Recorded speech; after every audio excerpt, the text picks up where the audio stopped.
พวกเขาพวกกำกับเหตุผลทางให้แล้วว่าไหลตายไปคือทุกสันนะว่าเขาจะเป็นคนห้องก็ได้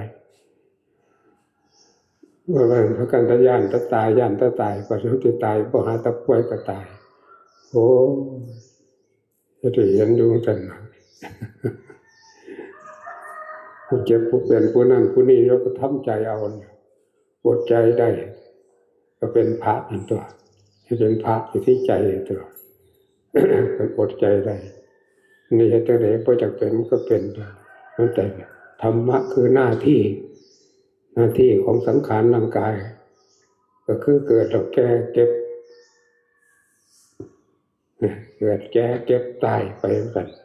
มันเป็นหน้าที่ของสังขารหน้าที่ของใจพวกแก่พวกเก็บพวกตายเมื่อสังขารร่างกายไปแล้วใจพวกตายไปตามภพภูมิของตนเหตุอยู่ปัจจุบันนี้เหตุบุญเหตุบาปจนหายถามใจเจ้าของตัวนี้รับรู้วัดละใจตัวนี้เหตุบุญก็สบายอันเหตุบาปก็เดือดร้อนตัวเหตุเอาที่ตัวบุญเลยนี่